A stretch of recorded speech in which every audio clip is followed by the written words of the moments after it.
If you're watching this video right now, you are likely in the top 10% of the world's population as far as wealth goes. If you have clothes, food to eat, clean water to drink, a little bit of money and a roof over your head, you have it all to the millions of people who don't have clean water to drink, who are so poor that they can't eat, who are in a part of the world that is such a mess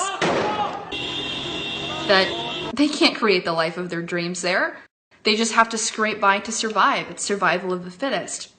And we're over here in America with the ability to create an amazing life of success and opportunity and reward if we just apply ourselves, if we just think about what we want and work at it. And that's incredible.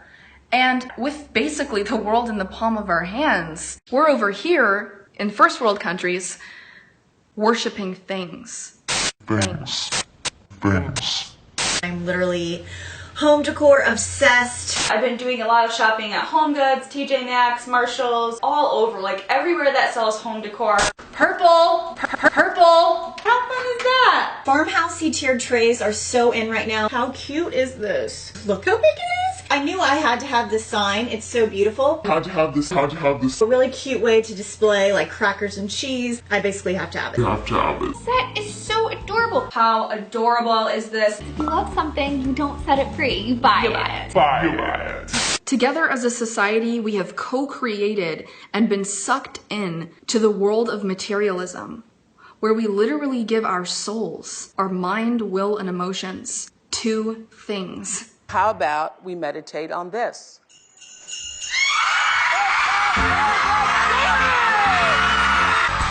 Brand new iPod! Cherry crystal with white sapphires. There ain't nothing wrong with a little bit of bling. Beginning to look a lot like favorite things. Hit it, Joe! You're getting it all. Woo.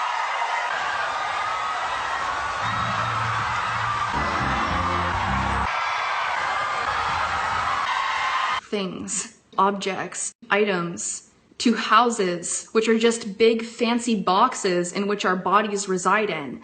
We worship things that look nice, that are shiny, that are beautiful. Look at that. Look at that. It is wrapped, like my last one, it is wrapped in rose gold. And we're creatures of the eye, so it's natural to a certain extent for us to like things based upon what they look like. But when you look at what we have done and what we are doing, and how we have the ability to literally change the world, each and every one of us has the ability to make a massive impact on this planet and change lives for thousands of people, thousands of animals, and for future generations, and you take a look, it's like we are window shopping while the world falls apart around us. We spend so much time trying to buy nicer things and get nicer things and make our already nice houses and apartments look nicer, and we want more and more and more, and it's all just stuff. It's all going to rot away a few hundred years after we do. Every house that you ever live in, every house that anyone will ever live in will one day just be dust. And we have a short period of time. You have a limited amount of days left in your life. And if you take a moment to review how you're spending it, you might be disappointed in yourself. I know that I'm disappointed in myself. I know that I've spent the past couple of years spending so much time on things, items, putting so much of my consciousness into fantasies about having this kind of house and that kind of car and this kind of style. And I just spent the last 3 weeks getting rid of things that I had bought in my hypnotized fascination with materialism. Stuff, just stuff that makes you feel like you have nice things. I got rid of it. You can do the same thing. A lot of the things that you have, a lot of the stuff that you're hoarding in your home that looks nice or has this memory behind it or has that, it's literally keeping you entangled in the material world so that you're susceptible to be pulled into the material world more and more with every commercial that comes on, with every ad, with every time you walk through a furniture store or the mall or you see other people's homes. You're surrounding yourself with that world and that dimension, and you're gonna remain in it if you do that. And it's not worth it. It's so not worth it. And then I got this absolutely adorable little mason jar wall accent from Kirkland's. You guys know I'm mason jar obsessed. I'm absolutely obsessed with these kinds of mirrors. Absolutely amazing pillow. I am ridiculously obsessed with succulents. We were obsessed with these and could not say no. My new car, a Lamborghini. Just look at it, just look at it. Look at this. There's carbon fiber everywhere. What are we living for? Are we living for things?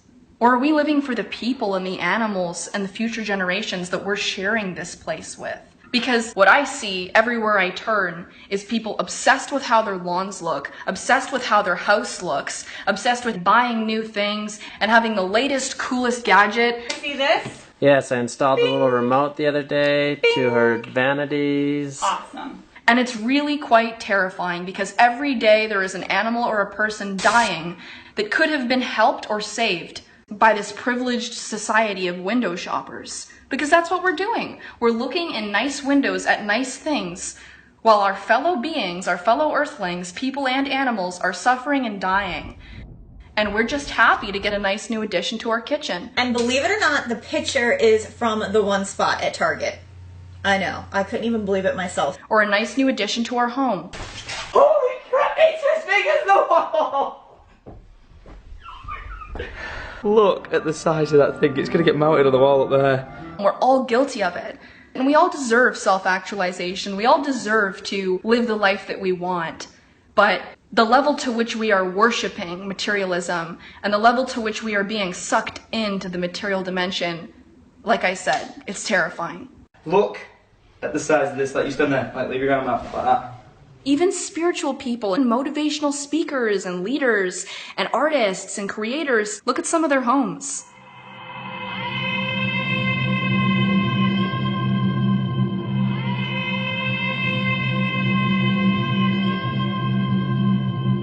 It's beyond what is morally appropriate. And I'm going to be honest, I'm going to call them out on it. It's beyond what is morally appropriate. Nobody needs a mansion. I'm serious. When you have children dying and animals dying, give your head a shake and ask yourself if anybody needs a mansion. Dying, the breath is leaving their lungs.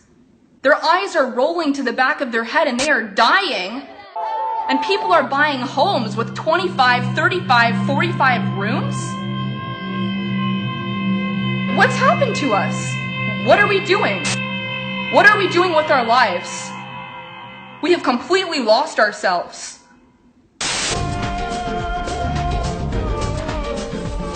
Here we are in the lavish living room.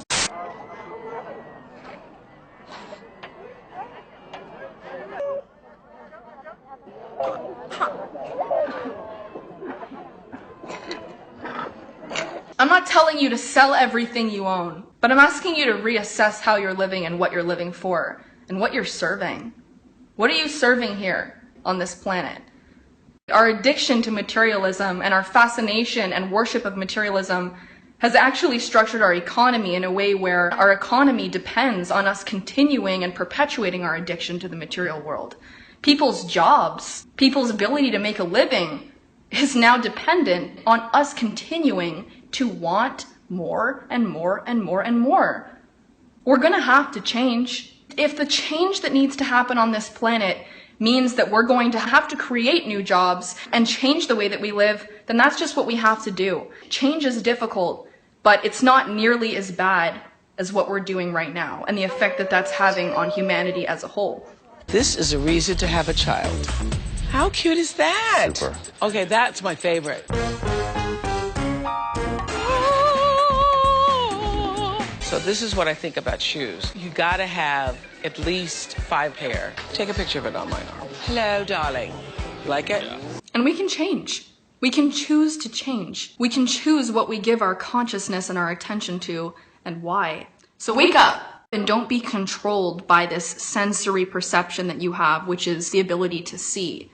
Don't be controlled and hoard things into your reality because it looks nice. Don't live for that, because that's not worth living for.